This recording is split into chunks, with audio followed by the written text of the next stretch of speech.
Howdy do. Today I'm going to run out of ink. I'm still transcribing the discarded image, and after this video I believe my next installment will be the final one where I'm still working on the discarded image. I think I have 40 pages left I think I have 20. So that'll be around 50 pages handwritten.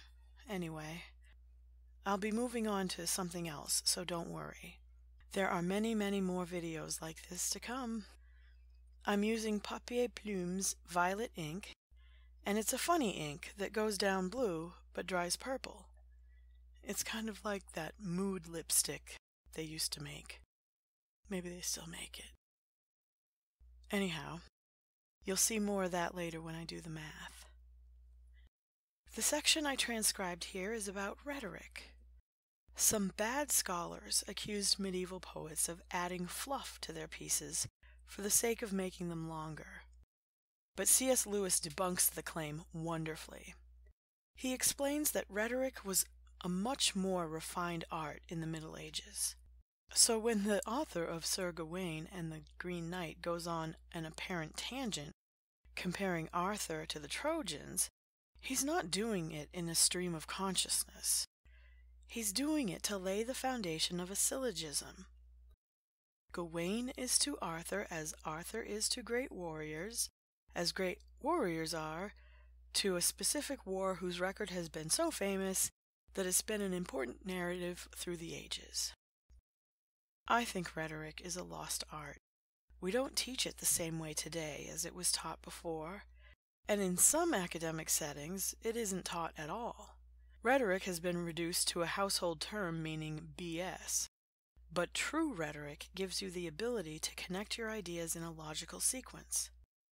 I see a lot of folks who can't explain their opinions. Then there are the really wacky folks who make bizarre claims like, let's ban the American flag because it's a threatening symbol. Wait, what? What do you mean? And all they can say is, it makes me feel unsafe to see it. That does nothing to support the argument. It leaves the listener wondering what private delusion the person suffers from. Bad rhetoric is also a shield. You don't have to defend a crazy viewpoint if you don't explain it. Social media encourages bad communication. Twitter is either a champion for the short attention span or a challenge to post clever snippets to show off how smart you are. This is why people post things they regret later. They think they're being clever, and that somehow their words will give them a few moments of popularity. Not to bash Twitter. I have a Twitter account, so I can be informed of links to articles I might otherwise miss. #follow me. Haha. But seriously, if you're interested, my handle is watchmypen. I'm not even going to get started on the disfigured English used in texting. So back to medieval poetry. If you compare it to ancient poetry, you'll find there are more words used per sentence. Look at Beowulf. That was good König. That was a good king. That says a lot. It's only 4 words. It's brief, but it includes so much. To say that was a good king is to say that was a king whose deeds and valor should be emulated, whose love of his people was returned by the people themselves. It's been said that each line of classical poetry can be extrapolated into novel-length commentaries, but modern-day novels can be condensed into single lines. In fact, I remember reading Foucault's Pendulum by Umberto Eco, and I think it's 2 sentences where he gives the entire plot of the Da Vinci Code. Anyhow, as for long-winded passages, I think in modern times, with the ubiquity of pen and paper and computer software, we have a disposable amount of resources with which to write. Few people handwrite anymore, and typing is similar to thinking out loud. The first draft of every novel is the author telling the story to himself. There will be fluff to discard. And the reason so few books written in the past 20, 30, 40, maybe 50 years are not remembered is that not enough of the fluff was culled. Some people do need to talk in order to think. I understand this is a personality type, but I wish these people would practice mindfulness in meetings. They should be mindful of the other people who have to suffer through them, considering the validity of their own ideas. There are certain terms that make my skin crawl, because they signal that the speaker is just making things up as he goes. One such phrase is, "that being said." If you say that, you're wasting my time. I know what you just said because I was listening, and if you can't emphasize what you're trying to say by naming it, then you're showing that even you don't know what you're saying. By the way, the same applies to prose. If the subject of your sentence is this or it, you're doing it wrong. Name the thing. Don't use a pronoun, okay? Unless it's a reflexive pronoun that actually reflects back to something within the sentence, you're being lazy when you assume the reader will do the work of synthesizing your own words for you. I openly admit I'm better on the page, and when I'm in a meeting, I only speak when I've considered every angle and how it might be met by others in the room. I'm also an introvert and overly sensitive to other people's feelings and time. I rarely dominate a conversation. Even if I say 5 sentences in a row, I apologize profusely for taking over. And allow me to give a disclaimer. These videos of mine are rambling and casual and not meant to be highly regarded by anyone. My hope is that if you watch, you might be inspired to try your hand at fountain pens or to read an old book. And now I'm about to run out of ink. And it's always a surprise because the ink window doesn't show how much ink is left. In this particular instance, the ink window had been empty for a long time. And I know I keep saying it, but I'm going to make a video that measures how many more pages and words you can get out after the ink window says there's nothing left. And I think I have one more line. It's coming. Nope. I think one more. Just one more.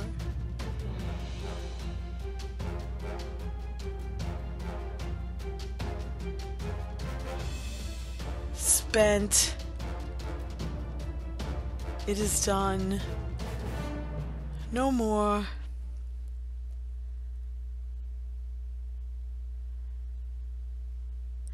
I did check a couple times to see the cartridge naked without the barrel hiding it, and that doesn't help because with the Safari you just can't see unless if you're using a demonstrator. I don't think they make a demonstrator in the Safari. I wouldn't want one anyway. I don't like the feel of clear plastic. I like the Lamy Safari because it has some kind of texture to it. Although I do feel like I'm being unethical by using a plastic pen. Although on the other hand, I am reusing it, so that does something to mitigate my carbon footprint. Oh, and here I'm just trying. Sometimes you have to let the pen sit for a few seconds just to see if the ink needs to settle down, but no, it truly was out of ink.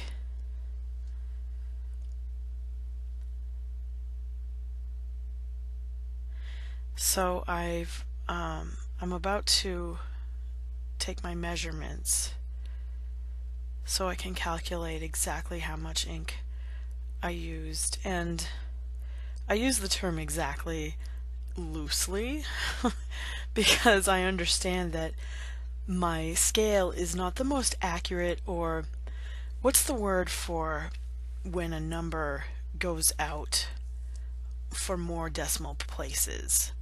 I don't know what that word would be. Precision? Anyhow, I'm taking the measurement so that I can do the math breakdown with you next. And that is coming right up. Now it is time for math. The pen I was using is now being cleaned out, so I'm afraid I can only show you the cap and the barrel. It's a Lamy Safari, my good old reliable, charcoal black extra fine steel nib. And the ink is Papier Plume in violet. This ink is odd. It writes blue, but then it turns purple. It does not ghost through too badly. Sorry, I always misuse that adverb. It does not ghost through. It does not overly ghost through. There is some, but I can work with it. But the thing is, as you will see, it has a very low endurance. And I don't know if that's because it's lacking a lubricant or if it's meant for luxury paper, because I'm going to get to the paper. I'm just using regular paper. Maybe this ink would be ideal for an artist. Perhaps doing pen and ink art might be better. But I just find that this is one, for my purposes, I probably won't be using again. The paper is Mead College Ruled Reinforced 20-pound filler paper. It's the paper I use because for 100 sheets, which turns into 200 pages for me, I can write a lot, and it only costs $3.99 for one pack. And that ain't bad. I think it's really good paper. I mean, I always have a problem counting my pages because it's thick. Sometimes I don't even think it can possibly be 20 pounds, which is the same size as good copy paper. It just feels really good. So now for the real math. When I started writing, I measured the nib with the feed and the cartridge. And so when it was full of ink, or when I had filled it, I never fill anything to the brim when I'm actually writing. I might do it to demonstrate something. And then after, when I was out, there were 5.535 milliliters of ink. So that's a much lower number than what I'm used to using. And because the quantity is so low, my math might not be exact, but the results that you'll see, I think, are telling in themselves. So using 0.665 milliliters of ink, I was able to write 28.5 pages at 101 words per page. So you multiply that, you get 2,878.5, divide it by the ink I use, 0.665, and that comes out to 4,328.57 words per milliliter of ink. That's a low, low score. It's not like a failing score, but my goal is, this whole experiment for me is to find the most economical ink. And this one just isn't sustainable for me. Plus, I don't think the color doesn't really rock my world. So, not to cast aspersions on the ink is handmade in New Orleans. And New Orleans is a fine town. I have personal things against the town because that is where my sister moved to. Far, far, far away I always have a good time when I go down there, but I just don't like that town. I like the D-Day Museum. I like the zoo. But I really don't care about drinking. I do like the fact that you can walk down the street with an open cup. That's kind of cool. But I'm not even that big of a drinker, so... The most I do is a glass of wine on Christmas Day. And I also keep... I keep a bottle of Allen's Coffee brandy under my desk just for an emergency. But the bottle under my desk now has been there for 2 years. So that tells you what kind of a drinker I am. Now it's time for some fun. One of the things I noticed as I was transcribing this is the discarded image reads like it was dictated. And there's nothing in the introduction, nothing in the preface that led me to believe that it had been dictated. But I read elsewhere, and I don't remember the source, that it's not so much that this book is a collection of essays as it is a collection of lectures. And I kept thinking that when I first started transcribing, are these lectures?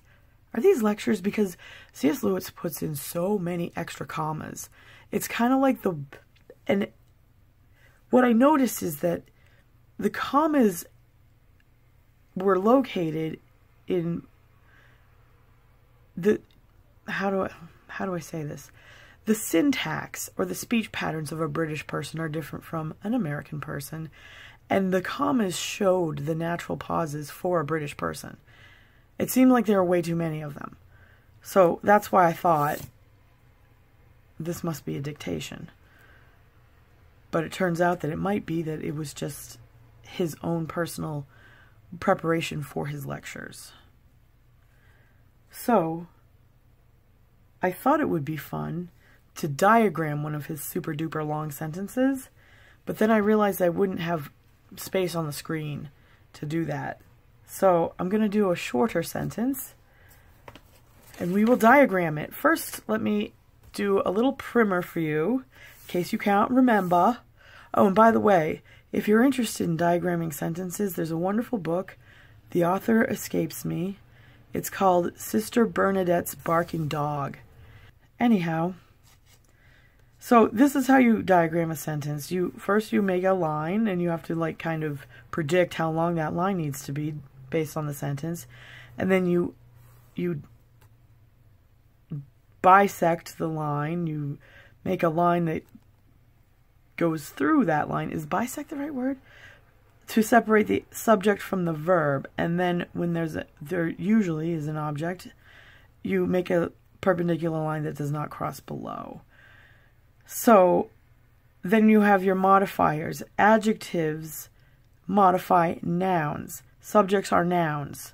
Objects are nouns. Direct objects are nouns. Adverbs modify verbs. And then it gets really complicated with prepositions and articles and all kinds of things that English can do. So that's the basic structure. Here is my example sentence. The pre-Socratic philosophers of Greece invented nature. Note that nature has a capital N. Nature was a whole big thing to the medievals. I won't get into it now because it would take me an entire chapter of the discarded image to explain it. So let's identify where is the subject of this sentence. The subject is philosophers. Pardon me. The verb is invented, and the object is nature. So all these other things modify what else is in the sentence. By the way, if you ever study a foreign language, learning sentence diagramming is crucial, I think. So here is, and it's so messy because I didn't predict how big the line should be or how it should be divided. But anyhow, the line for the sentence is here, and then you bisect it. The subject is philosophers. The verb is invented. and the object is nature. So the is an article of speech. You put that under the subject, or actually you put it under whatever it modifies. And then pre-Socratic, in this case, is an adjective modifying philosophers. Of Greece is a prepositional phrase, so you put the of in a diagonal line, and you have to kind of turn the page to write of, and then Greece comes off like that, and I should have left a space there. So there you have it. That's the whole sentence diagrammed. The diagramming can become really tricky when you're using commands, like, for example, the sentence stop. If it's a command, there is actually a subject and a verb. Those are the basics for any sentence. You need a subject and a verb. Usually you need a subject, object, and a verb. So how do you diagram this sentence? Stop. Well, first you make the line and then you bisect it. So what is the subject of this sentence? Stop. It's a command. So the subject is you stop. So you put in parentheses, you stop. And that's it. It's really a shame that we don't have the vocative case anymore. But if you wish to bask in the glory of good sentences, I highly recommend that you study Latin. And that is all I have. So until next time... Baby, please don't go. Baby, please don't go. Baby, please don't go back to New Orleans. You know it hurts me so.